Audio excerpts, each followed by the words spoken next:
Somos pocos, pero somos fuertes. We may be a small group, but we can be a strong group. And being able to make sure that what you're doing today is that you're not just having a meeting today. You're launching representatives who every single day in their elective office is going to be representing all of our communities. And the only way to do that is not only to have an understanding that we have to empower ourselves, but we also have to empower the people around us. We have to work in coalition with other folks. And for anybody who came up to me today to say, Cruz, we really appreciate your public service, and really appreciate the fact that you made historical contributions. Understand one thing. I got a greater per capita vote from African American voters than I did from the Latino community. So if you want to say good for Cruz and good for us because of what Cruz did, make sure that you include the African American vote in that. Make sure you include a lot of other people that are in our community who helped. Reach out. Become a big family. Big tent. Big ideas.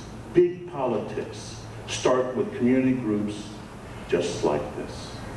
Thank you.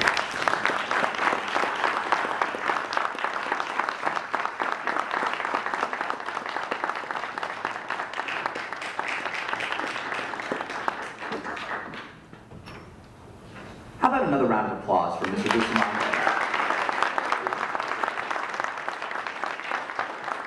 That was a particularly fitting speech, I think, for this group, which is, as I want to remind everyone, is dedicated to helping empower Latinos to reach out and participate in their democratic process. As Ralph said earlier, I'm your MC for the afternoon. My name is Brian Joseph. I'm a Sacramento-based reporter for the Orange County Register newspaper, and I'm also the president of the Sacramento Press Club. Are we ready to hear from some more candidates? Yeah. Next on our agenda today, we have two candidates from the Sacramento City Council.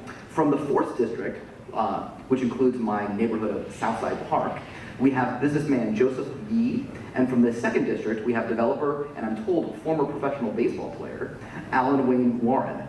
As we did during the morning program, each candidate will have 5 minutes to speak, followed by a question and answer period. The speakers will be timed, and I or someone else will warn them when their time is about to expire and when their time is up. I believe, Mr. Joseph Yee, you are first.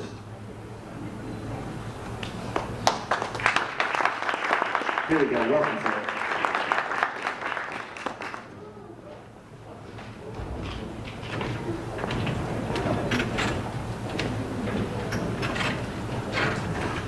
Well, first of all, thank you for inviting me to participate in this forum this afternoon.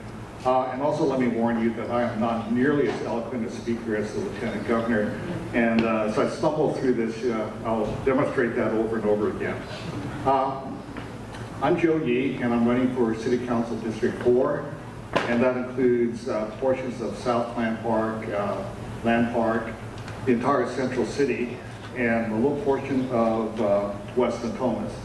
It is a new configuration resulting in the recent redistricting throughout the state, in Sacramento in particular. I was born in Sacramento 62 years ago. I am a first-generation American. I learned to speak English as a second language when I think I was in the 1st grade. I attended Washington School at 17th and F, Newton Booth at 26th and W, and then Sutter Middle School, and I graduated from McClatchy in '68. I'm an architect. I own a small business with my partners. We have been in the Central City for about 30 years.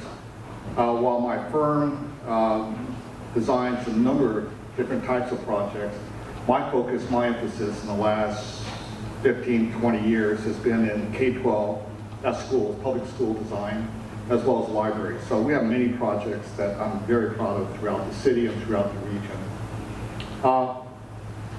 My community service began in 1994. when then Mayor Joe Cerna appointed me to the Planning Commission. I served for 6 years on that body. Excuse me.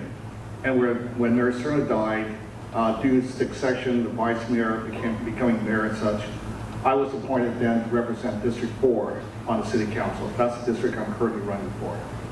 And so I served for a portion of the year 2000 on the city council. I then, under Mayor Fargo, returned to the Planning Commission and served another 8 years. So I have had the privilege of serving the community for almost 20 years now in various capacities. I thought back recently of the priorities I had envisioned for the city and wondering if they're still valid, wondering after talking to hundreds of people over the course of about the last 12 months, are my priorities shared by people who live and call Sacramento their home? My priorities then and are now to make financially responsible decisions. We need to get basic city services back to where they were. We do not have parks, lawns in the park maintained. We do not have swimming pools that are open. And someone just mentioned Southside Park. And that took an effort among the community and collaboration with the YMCA to get that park, to get that swimming pool open. We need to get firefighters back. There are rolling brownouts at fire stations that I find to be unacceptable. We lost 150, 175 police officers throughout the city. We need to rehire police officers. There are many who need the basic city services because they have no other alternatives. If the library is closed, not only do many of us not have access to books, magazines, newspapers, that is the point where many of us access computers. And if you do not have access to the internet, if you do not have access to computers, you are not part of what makes contemporary society move. You are not part of the information technology. I find it difficult to envision a student doing homework, doing research without access to computers. And for many of us, public libraries provide that access. Public parks provide access to open space. Public swimming pools provide alternatives on our hot summer days. There are not alternatives to those services if the city does not provide them. And so that is my priority, and it takes experience, it takes knowledge to get there. And I believe that with 20 years of community service, with living my entire life here, I have that, and I seek your support.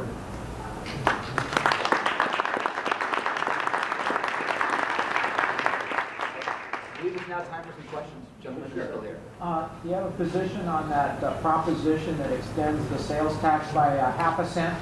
I forget the number, about 39, 40, whatever it is. No, that is, I think 30 is the state. I'm hopeful you're referring to Measure U, which is the That's it. city. Yes, the Okay. city. Right. In the city that will be on, you might have already received your ballots, there is a Measure U. And Measure U is a half-cent sales tax increase in the city for 6 years. There will be an oversight commission appointed by the council to make sure that the intent of Measure U is carried out. And the intent of Measure U is to restore city services. Now, the hope is during the 6 years that Measure U will be in effect, and it ends in 6 years. You don't have to end it. The voters, the measure ends the half-cent sales tax. In order to continue it, they'll take another vote. They have to make that argument. But Measure U, I support. Oh, that's my question. Yes, I support Measure U for a number of reasons, from restoration of city services to business development. I think that no one wants to pay more taxes, but we're at a point now where city services are not going to be reduced. They're just going to be eliminated. After 4 or 5 years of declining revenue, we're probably there. Thank you. Thank you. Thank you. The question in the front here. If Measure U passes, how is this oversight committee going to be selected? I believe that it will be appointed by the city council.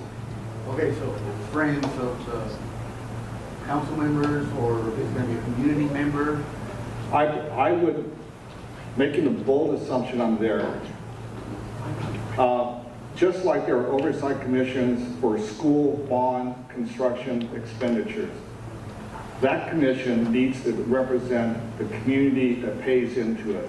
It needs to have a broad range of perspectives, representation, to make sure that the money that those of us who live in the city goes to benefit the city. Thank you. Yes.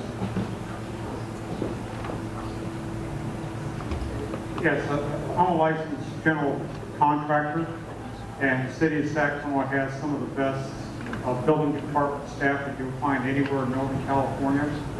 However, there's been major reductions there that resulted in permits taking 5 to 10 times longer than the surrounding jurisdictions. In turn, most homeowners are hiring unlicensed contractors to work, which results Which they shouldn't do. but they have no choice if they're going to sit around waiting 3 to 6 weeks for a permit to be get over the counter in all the other adjacent jurisdictions. So what are you going to do to improve the business climate? Well, I would argue that the group called Community Development Department, which includes the planning commission, planning department, and the building department, probably took the biggest hit in the staff reductions over the course of the last 4 or 5 years, in proportion to, so that the theory goes, to reduction in construction in the area. I would work towards the restoration of